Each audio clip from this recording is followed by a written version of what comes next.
Tengo el gusto de estar nuevamente en este mano a mano número 6 con el señor Mati Zweig, diplomático israelí, egresado de la Universidad en Inglaterra, asesor económico, asesor financiero, analista internacional, con quien vamos a compartir este mano a mano.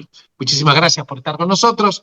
Y bueno, Mati, vos sabés que el mundo está pasando por momentos muy delicados. Y muy especialmente, inevitablemente, tenemos que hablar de lo que está sucediendo en Medio Oriente, habida cuenta de esta, ¿cómo podríamos decir?, de este reloj que estaría terminando de acuerdo a un ultimátum que el presidente norteamericano Trump le puso al movimiento terrorista Hamas, que incluso fue aceptado por el gobierno de Israel, para que, como un plazo máximo, el próximo sábado al mediodía, se entreguen los rehenes de los cuales, o a los cuales estaba obligado, de acuerdo al alto de cese el fuego con el movimiento terrorista Hamas, iban a entregar. Sabemos que en la semana pasada el movimiento terrorista Hamas dijo que no iban a liberar, y esta falta de liberación ni siquiera habían dado un plazo, lo cual echó por tierra este alto el fuego. De esto estamos hablando. Mati, por supuesto, tu observación, tu opinión, y te escuchamos. Bueno, gracias Alberto, muy contento de estar aquí. El trasfondo creo que ya todos lo conocen, es la famosa visita hace unos días de la semana pasada de Benjamín Netanyahu a Trump. Fue la primera figura internacional que Trump recibió en la Casa Blanca después de haber asumido.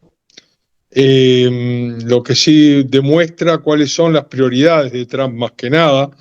No se trata solo de amistad, ya que hubo altos y bajos en la amistad entre ellos, pero creo que todo lo que ha pasado desde entonces, desde el 7 de octubre, con las salvajadas que se cometieron contra el contraataque de Israel en Gaza y en todos los frentes, han hecho que Trump decidiera lo que decidió, que fue para muchos una sorpresa muy grande, y que fue decir,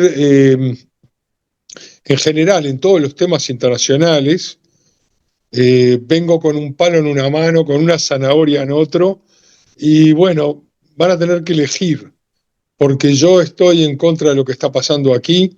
Se han probado todo tipo de soluciones durante los años respecto a la franja de Gaza. La gente que está ahí se ha dejado llevar por un movimiento terrorista que lo único que busca es destrucción y muerte, y no vida y construcción, como es lo normal en un país civilizado. Entonces lo que yo quiero es apoderarme de ese lugar, aunque sea temporariamente, hacer que la gente que perdió esta guerra, que son los palestinos de Gaza y los terroristas de Gaza, salgan en forma temporal para poder de una vez por todas ordenar, limpiar y construir ese lugar, y luego tal vez permitirles volver.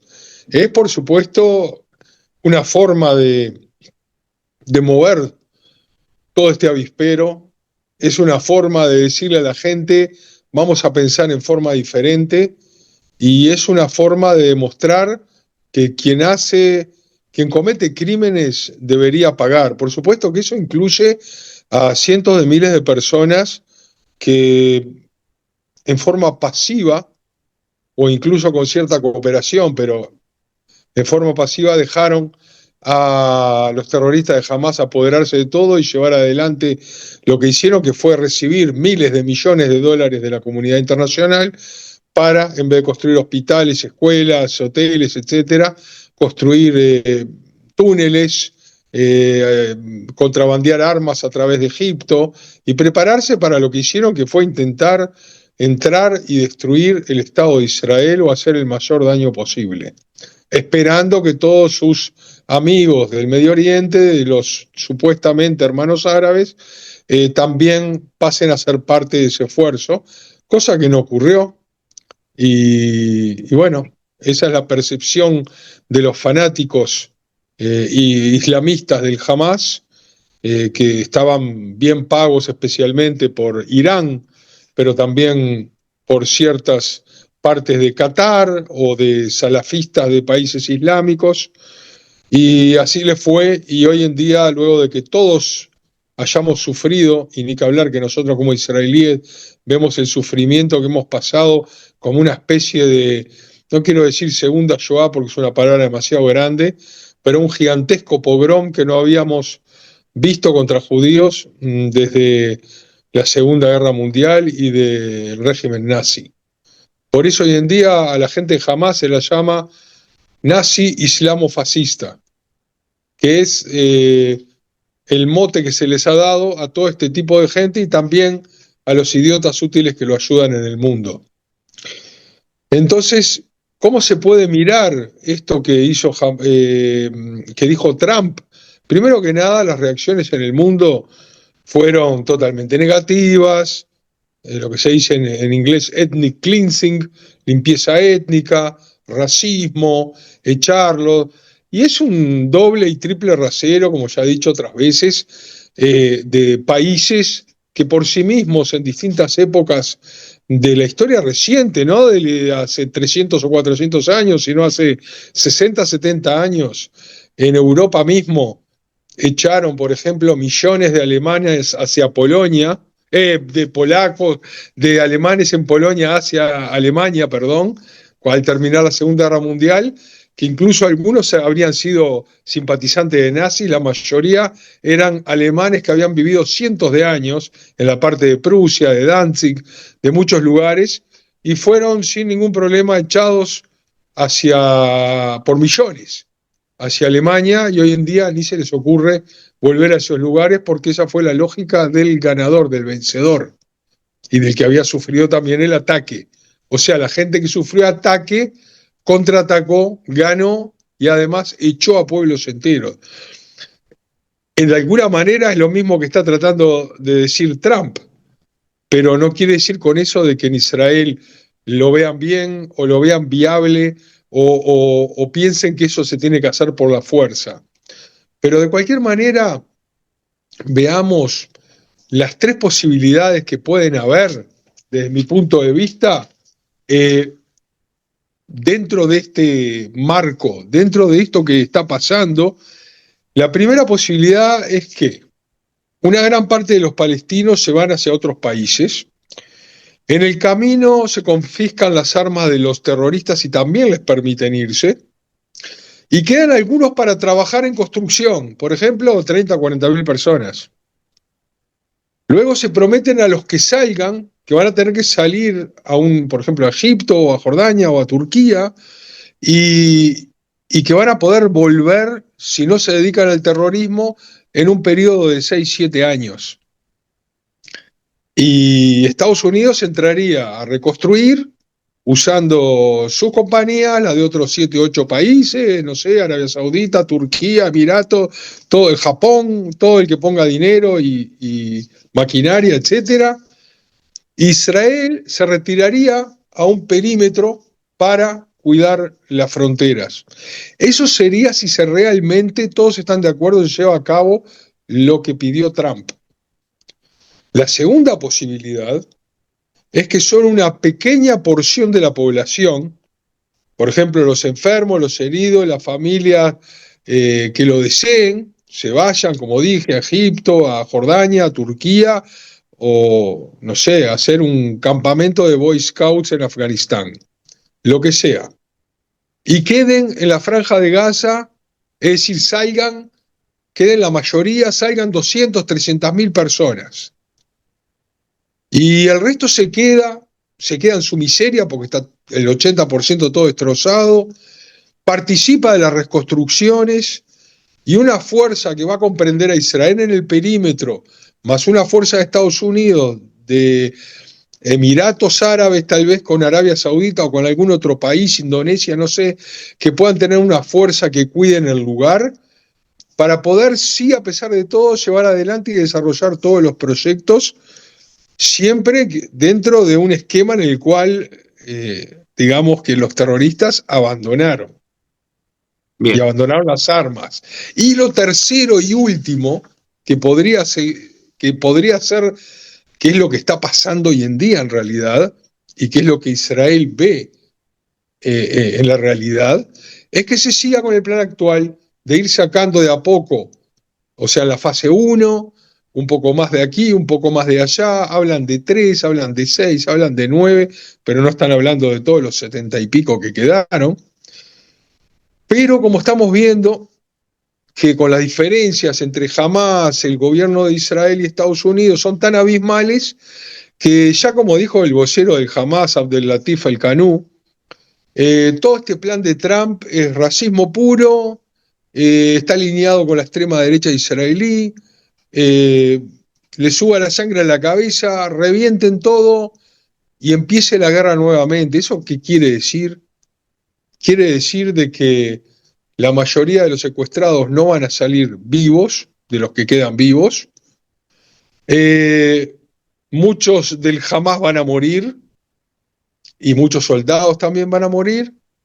Y nuevamente vamos a llegar a un punto en el cual nuevamente se va a hablar del plan de Trump, pero dentro de un mes y medio, 2 meses. Correcto. O sea, es, en todos los casos, jamás lleva la de perder. Y también el pueblo de Israel, ya que hemos sufrido muchos muertos, heridos, seguiremos sufriendo, es una herida abierta y todo sigue un ciclo que va por mal camino en ese entonces. Bien. Entonces, si querés, hablamos de todas estas disyuntivas que son terribles, dolorosas, por donde se lo mire, porque no se trata acá de la victoria, sino de cómo seguir adelante mirando el futuro con paz y seguridad. Muy fuerte lo que comentás, pero en realidad estás describiendo escenarios posibles que alguno de ellos se va a dar. Quizás algún escenario mixto entre uno y otro, pero en definitiva hay que tener en claro que jamás totalmente desarticulado tiene que quedar desarticulado absolutamente, porque jamás no va a poder ya colocar la agenda política dentro de la franja de Gaza. Y cuando digo agenda política me refiero que no va a poder colocar operaciones militares, no va a poder seguir con el terrorismo, porque lo que va a haber que hacer es masacrarlo, o sea, golpearlo hasta, no digo la extinción, porque un tanque, un misil puede matar a una persona, pero lo que ningún misil puede matar es una idea, porque la idea del extremismo islámico es un tema que viene ya prácticamente, yo te diría, Mati, desde el mismo Islam, absolutamente. Alguna vez una persona me preguntó, ¿tiene solución la franja de Gaza? Digo, claro que tiene solución. Lo que pasa es que las soluciones nunca son perfectas. Las soluciones no van a ser aplaudidas por ambos bandos. Hay que entender, en consecuencia, que en la franja de Gaza no debe haber terrorismo más. Llámese Hamas ni Yihad Islámica. Y que para esto hay que tener una fuerza de control efectiva militar, independientemente de lo que digan los imbéciles del wokismo, de la izquierda o de los que supuestamente defienden los derechos humanos. En el hipotético caso que se dé uno de tus escenarios, que alguno de ellos seguramente se va a dar, y que jamás decida redoblar la apuesta en el sentido, bueno, esto es una limpieza étnica, sigan con el apartheid, etcétera, etcétera, se retomen las operaciones militares, se va a llegar inevitablemente en 1 o 2 meses o en un momento determinado nuevamente a la misma pregunta, que a Gaza hay que volver a reconstruirla, pero primeramente hay que limpiarla. Limpiarla no solamente de los escombros, sino limpiarla también del terrorismo. La pregunta también que hay que saber es que el extremismo islámico igual va a seguir existiendo, pero ello no es óbice para no enfrentarlo. Porque fíjate vos, y esto es una apreciación mía, que de alguna manera en los últimos años, también es cierto que el gobierno de Israel, tratando de no, ¿cómo podría decir?, de administrar el conflicto, permitiendo, por ejemplo, la financiación del Hamas a través de Qatar con esos millones de dólares que entraban todos los meses en efectivo, recalando en el aeropuerto Ben Gurión de Tel Aviv, que entraban a la franja de Gaza, y que también es cierto que eso también fue un error.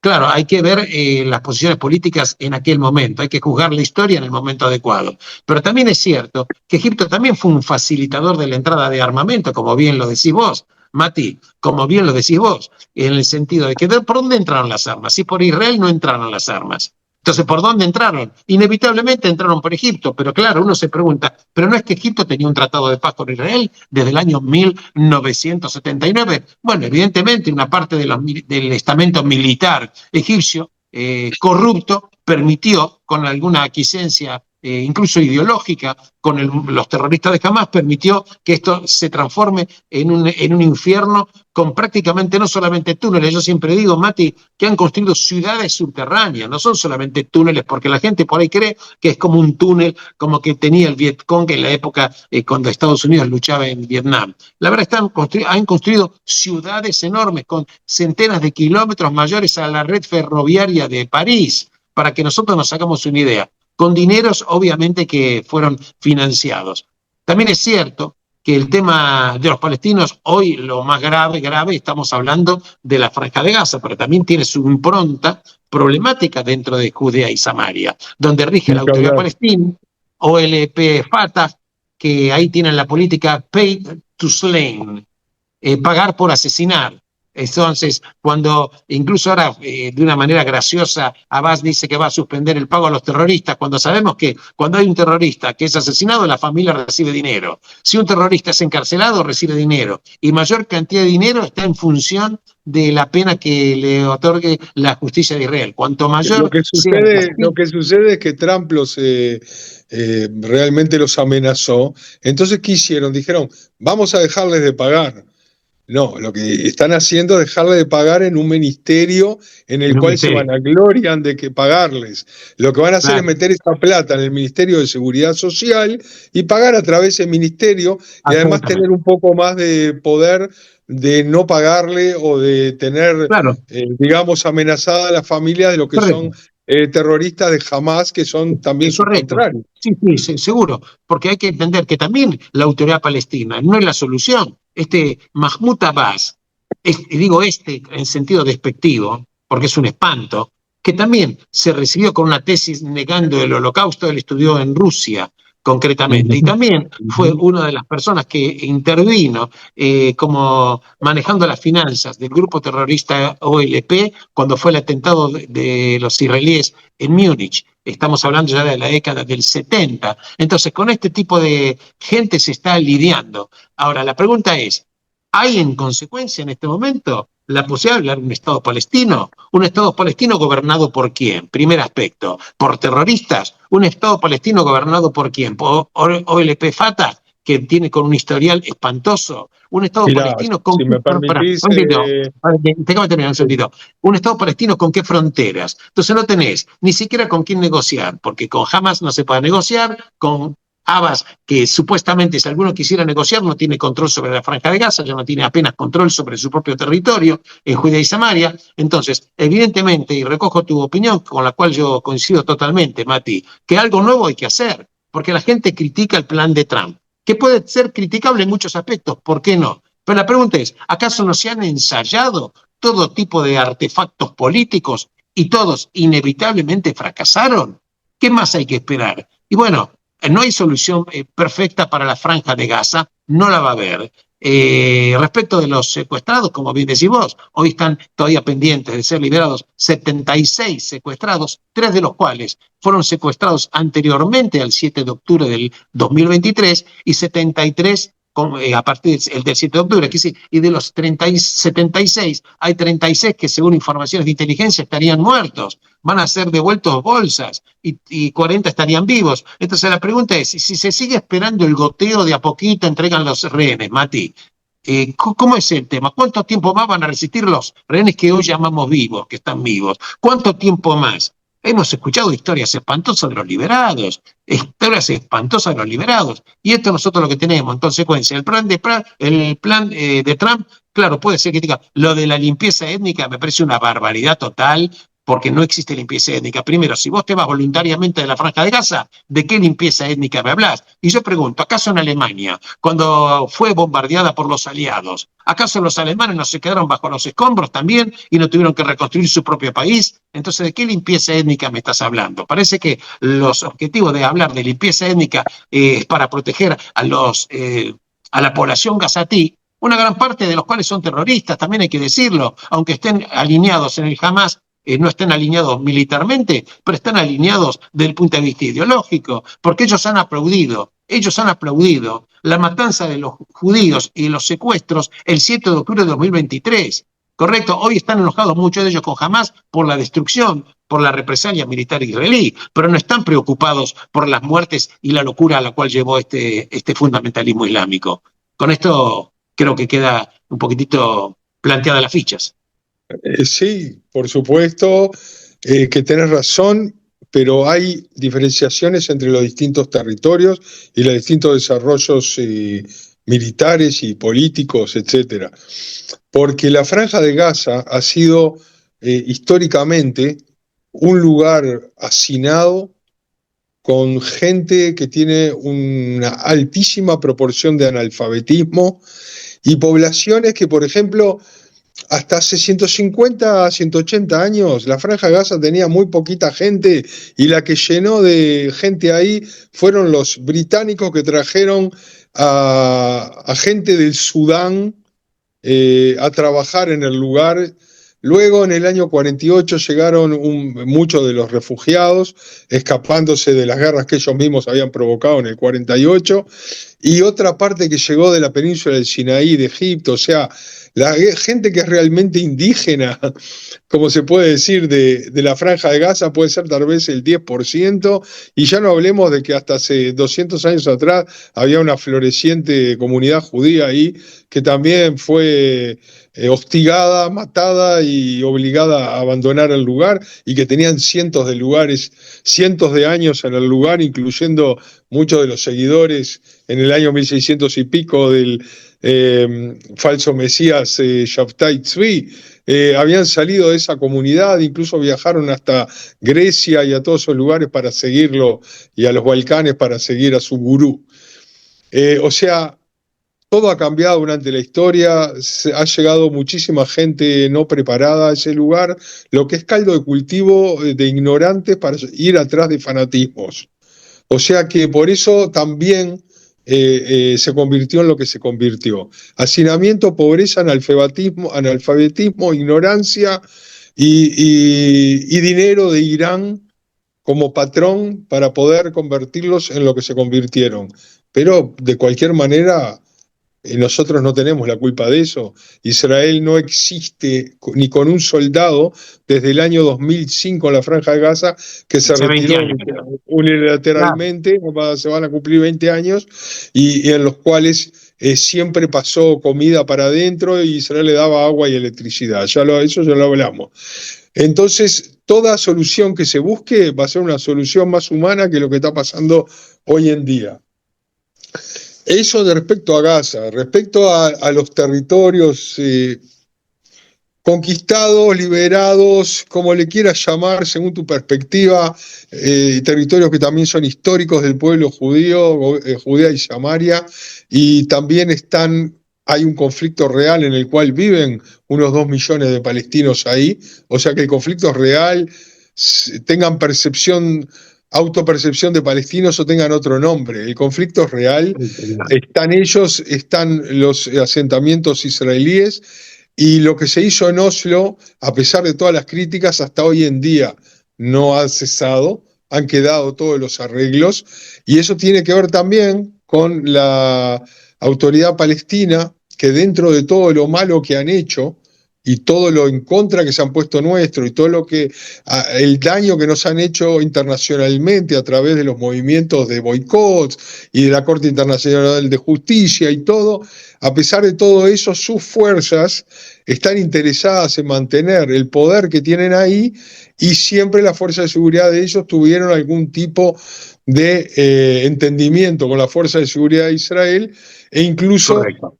Durante los años han evitado cientos de atentados, o Israel les dijo que iba a haber un atentado aquí y allá, y ellos fueron y atraparon a los terroristas. Lo hicieron por sus propios medios y por sus propios intereses. Hoy en día también estuvieron tratando de ayudar, porque con todo lo que pasó en Gaza, el movimiento de Hamas también subió en admiración en la población de Judea y Samaria, ya que la autoridad palestina sufre de corrupción. Entonces todo el que venga con un mensaje nacionalista les parece muy bien a mucha gente. Entonces están ayudando también a atacar a Hamas junto con Israel, que hoy en día, ahora que está menos dentro de Gaza, está atacando más también los centros terroristas en lugares como Jenin o Tulkarem. Ahora, quiero rescatar dos perlitas que vos recién comentaste, Mati. Una es el origen o la etnicidad de los que viven en la Franja de Gaza. Es una perla que la gente por ahí no conoce, pero forma parte de la gran mentira de los medios de comunicación, llámese BBC, Al Jazeera, CNN, que son un espanto, en la cual la historicidad de esa etnia es una mentira total y absoluta, porque ellos no son originarios, la inmensa mayor parte seguramente que no son de ahí. Esto daría motivo, por supuesto, para un tema histórico. Pero hay otro tema, otra perla que vos comentaste, que quiero comentar simplemente 2 minutos, cuando el señor Mati está diciendo, con toda razón, respecto de los refugiados palestinos, que fueron autorrefugiados, porque hay que recordar a la gente que en 1947, cuando viene la resolución 181 del 29 de noviembre, en la cual se parte ese territorio llamado Palestina, a los efectos que los ingleses lo llamaron Palestina, y lo dividen en dos, uno para los judíos y otro para los árabes. No menciona la resolución 181, no habla de palestinos, habla de para los árabes, territorio para los árabes. Los árabes que vivieron ahí, que estaban en ese territorio que le correspondía ya a la división, en la cual no iba a haber judíos, se fueron a integrar los ejércitos que atacaron a Israel en la guerra de liberación, la primera de 1948. Claro, ellos perdieron y quisieron volver. Entonces, los mismos países árabes no aceptaron a aquellos árabes que se fueron de ese territorio y los dejaron en el limbo. Ahí viene el tema de los refugiados palestinos, que se refugiaron básicamente por su propia voluntad. Digamos 600.000, Mati. ¿Pero qué pasa con los refugiados judíos? Digamos, ¿pero qué pasa con los refugiados judíos? Los refugiados judíos eran los... ¿Cuánto? También 600.000 hablan de una cifra mayor todavía. Hay datos históricos que hablan de una cifra mayor. Algunos dicen incluso 800. ¿Y qué pasó con esos refugiados judíos? ¿Cuáles son los refugiados judíos? Los que vivían en países árabes. Se tuvieron que ir porque llegar a Israel y no ser refugiados, sino ser ciudadanos que labran su futuro. Absolutamente, y esto es importante saber, que hay refugiados judíos, que Israel los acogió, a contrario censo de lo que hicieron los países árabes, que no quisieron tener en sus propios territorios a esos árabes, como hoy lo estamos viendo en el 2025, que ni siquiera Egipto y tampoco Jordania quieren aceptar a los gazatíes para que estén, aunque sea por un tiempo, en sus territorios. Hoy, como una concesión graciosa, el rey Abdalá II, el rey de Jordania, después de la reunión con Trump, dice que, vos te reís, ¿sabes lo que voy a decir? Cuando dice que vamos a acoger a 2.000 niños palestinos, 2.000 niños de una población de 2.300.000. Entonces, siguen en consecuencia, no quieren aceptar a los gazatíes, no quieren a los palestinos, los quieren usar como carne de cañón para chicanear al Estado de Israel. Y esto es lo que también hay que decir. Y fíjate algo muy claro, que yo no tengo que ir más lejos, no es que dice años para atrás, hace pocos años se desmembró totalmente el Estado soberano de Siria en pedazos, no quedó nada. Y millones se fueron hacia Jordania, y se fueron hacia Turquía, y se fueron hacia Irak, y se fueron hacia toda Europa, y Alemania recibió 1 millón, y decía, bueno, el país está destrozado, hay que recibir a esos pobres. Y bueno, ¿y dónde están ahora?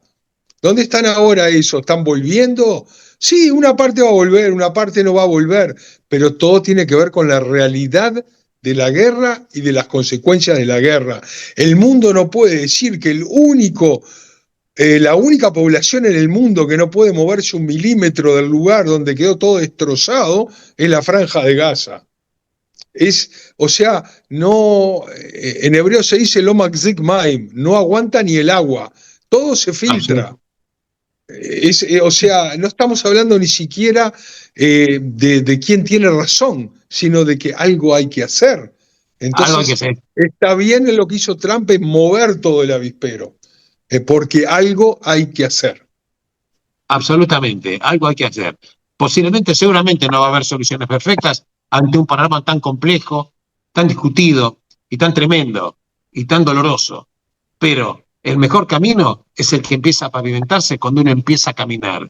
Y esta es una manera de empezar a caminar, más allá de los detractores, les guste o no les guste. Y también hay que saber que, en definitiva, Israel no va a convivir con un Hamás en la frontera, ya con esa historia que sucedió el 7 de octubre del 2023, porque no va a volver a suceder otro 7 de octubre del 2023, Mati. Es mi opinión. ¿Cuáles son tus Ojalá. palabras? Ojalá. Es mi deseo. Creo que hemos Es el aprendido. deseo de todos nosotros que apostamos por la vida, que apostamos por la sociedad civil israelí que ha mostrado una resiliencia que creo que otros países se hubieran partido en pedazos y los hubieran atacado de 7 frentes diferentes. La gente tiene que entender esto, que cuando dicen, Israel es tan fuerte con tantas armas, pero lo están atacando de 7 frentes y aguanta. Y va a Y seguir aguanta. aguantando, y va a Y va a seguir seguir yendo adelante. adelante. ¿Qué te puedo decir? Am Israel High. A mis ahí. Y quiero simplemente cerrar con un comentario que es el siguiente. Otra manera de enfrentar al terrorismo es fortalecer los acuerdos de Abraham. Recordemos que el ataque que sufrió Israel, 2 ataques de Irán, el segundo que fue el 1 de octubre, por ejemplo, la verdad que intervino la inteligencia de Arabia Saudita para ayudar a Israel, intervinieron los pilotos jordanos para ayudar a Israel, y esto fue producto también de los acuerdos de Abraham del año 2020. Entonces, integrando, y espero que así sea, que en algún momento, más temprano que tarde, que se integre a Arabia Saudita, hacer también un frente que poderoso desde el punto de vista geopolítico, que de alguna manera quede minimizado en su presencia Irán, minimizado en su presencia Irán. Recordemos que, en definitiva, en palabras, por ejemplo, del yerno de Trump, él dice y dijo, no sé si es así, pero bueno, que en definitiva él cree que no más allá de 6 meses podemos llegar a tener un acuerdo de Abraham incluyendo a Arabia Saudita. Que así sea. Bueno, que así sea y nos vemos en la próxima porque creo que hay bastantes cambios y habrá de lo que hablar. No me cabe la menor duda que cuando hagamos el número 7 de mano a mano, vamos a tener quizás muchísimas novedades. Un abrazo enorme, Mati, y gracias de todo corazón por tu participación acá. Que bueno, esto es mano a mano con el gran Mati Zweig. ¿Y quién te habla? Bien. Alberto Ruscoliqui. Y esto mano a mano con el gran Alberto Ruscolequier. Hasta la próxima. Gracias.